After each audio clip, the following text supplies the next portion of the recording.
Isaiah 14. Ipakita pag-usab sa Ginoo ang iyang kaluoy sa iyang katawhan ang Israel, ug pilion gihapon niya sila nga iyang kaugalingon. Ipahiluna niya sila sa ilang kaugalingong yuta, ug ang mga langyaw motipon kanila pagpuyo.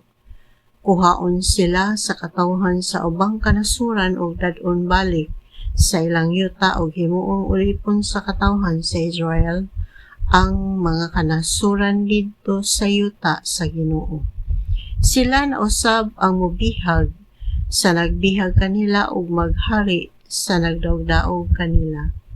Sa dihang papahulayo na sa Ginoo ang katawhan sa Israel gikan sa ilang mga pag-antos sa kasamok ug sa pinugos nga trabaho, biyayon nila ang hari sa Babylonia niining mosunod nga mga pulong.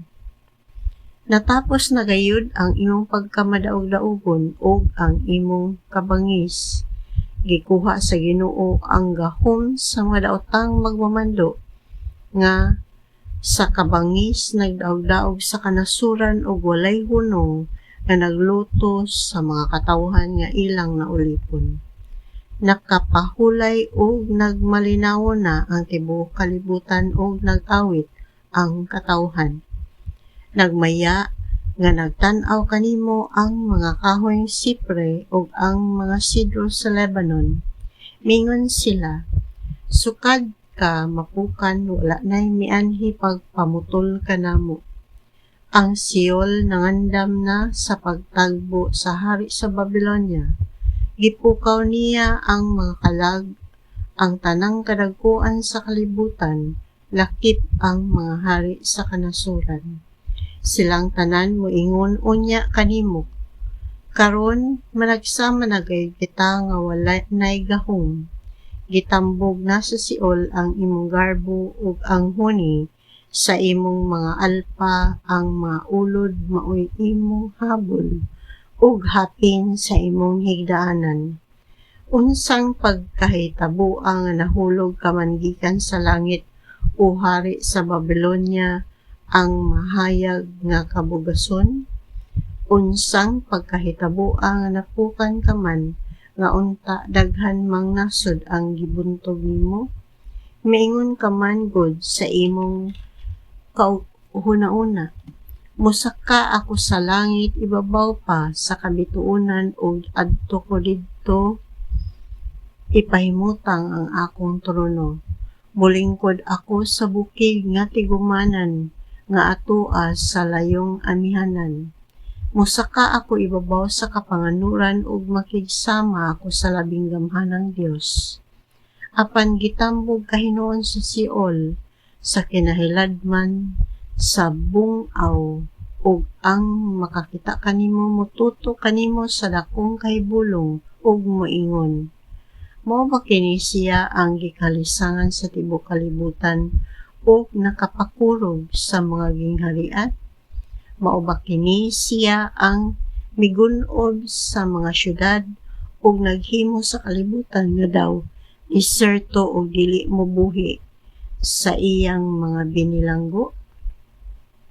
Ang tanang hari sa kalibutan dungganan nga nagbuy-od sa ilang lubnganan, apan ikaw gitambog ug wala ilubong, daw batang patay nga naahat pagkatawo, uban sa nangamatay pinagi sa espada ngadto sa kabatuan sa bungaw, sama sa patay nga gitunob-tunoban na. Dili ka itipon kanila lubong kay dako kamag, nahimong kadaot sa imong nasod ug daghan kag napatay sa imong katawhan.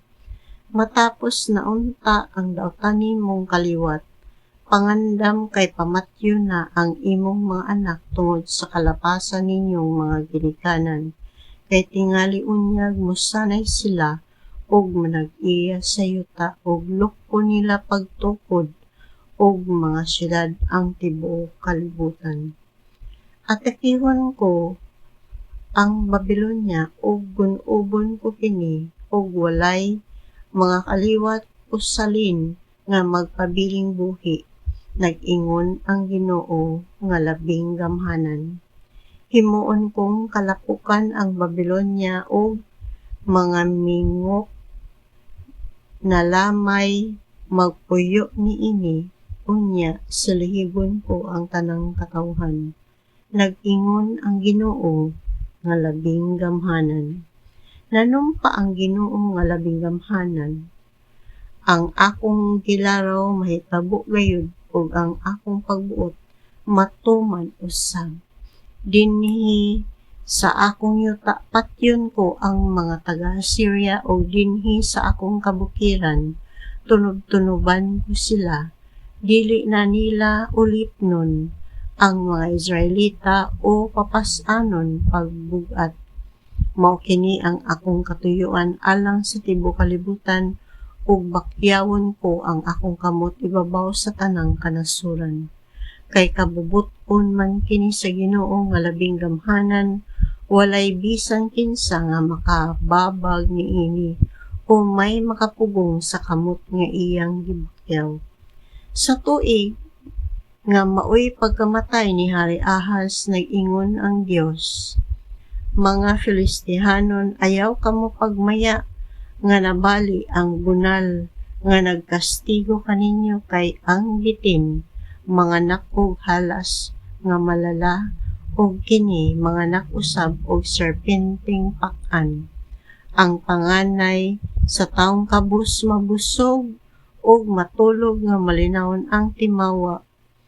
Apan patyon ko pinaagi sa gutom ang imong kaliwat ug ang mahibilin patyon ko pinaagi sa espada. Hilak o ganghaan, singgit o syudad, pangatunaw kamong tanan sa kahadlok. O mga Filistihanon, kay may aso nga motungha gikan sa amihanan ug wala gayoy talawan kanila. Unsa may among itubag sa mga sinugo sa Filistia? Sultihan na mo sila. Ang Ginoo mo'y nagtukod sa Sion o dangpanan kini sa mga nag-antos niyang katawhan.